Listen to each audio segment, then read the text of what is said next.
दोस्तों, इंडिया के अंदर हर 5 साल में इलेक्शन आता है, वोट आते हैं। बहुत नमूने के इलेक्शंस हैं।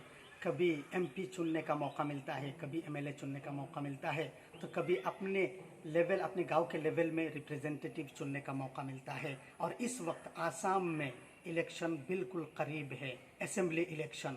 और हम देखते आ रहे हैं कि हर 5 साल के बाद हम एक एमएलए चुनते हैं, लेकिन हमारी बहुत उम्मीद होती है क्या वो हमारा काम कर पाता है। आप बिल्कुल देख लीजिए, मैं बराक वैली से बोल रहा हूँ। करीमगंज, हाइलाकंदी और सिलचर के अंदर जो बराक वैली है, यहाँ बहुत से मसाइल है, लेकिन हम अच्छे रिप्रेजेंटेटिव ना मिलने की वजह से हमें बहुत कुछ खोना पड़ रहा है। लेकिन ये बात सही है कि अच्छे अच्छे लोग, पढ़े लिखे लोग, काबिल लोग और लायक लोग इलेक्शन नहीं लड़ते हैं, पॉलिटिक्स में नहीं आते हैं।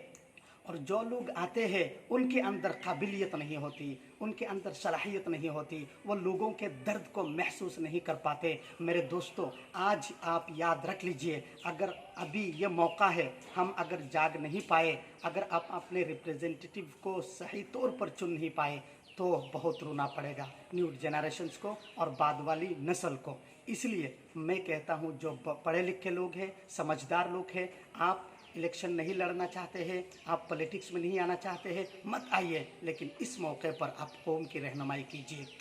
जो गरीब लोग हैं, जो जनरल लोग हैं और जो वोट देने के काबिल बन चुके हैं, आप उनके वोट को सही इस्तेमाल करने का मौका और उनको दिशा दीजिए। वरना क्या होगा, सिर्फ उनको नुकसान नहीं होगा, बल्कि ये इलाका कभी तरक्की नहीं कर पाएगा। बराक वैली के अंदर क्या क्या चीज़ है आपको मालूम है। अगर हमारे पास कोई अच्छा लीडर होता तो बराक वैली को एक सोने का चिड़िया और एक सोना उगलने वाली ज़मीन की तरह वो पेश कर सकता था। लेकिन असेंबली में हमारी बात नहीं कर पाता है, या पार्लियामेंट में हमारी बात नहीं कर पाता है। सलाहियत कम है, नॉलेज कम है, भाषा नहीं है।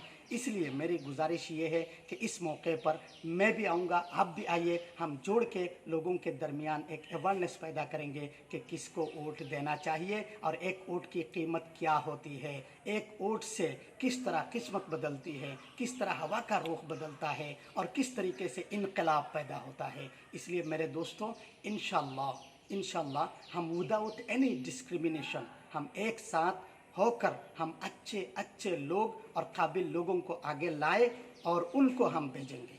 इसलिए जो लोग आज खेलना चाहते हैं उनकी तरफ ध्यान मत दीजिए। जो अपने घर में, अपने गांव में, अपने सड़क पर अच्छी अच्छी बोल लेता है, लेकिन असेंबली में जाकर खामोश बिल्कुल चूहे की तरफ बैठ जाता है, उससे दूर रहिए। अगर आज आपने सही लीडर नहीं पहचाना और सही लीडर नहीं चुना, तो आप बहुत सी परेशानियों का सामना करने के लिए तैयार रहिए।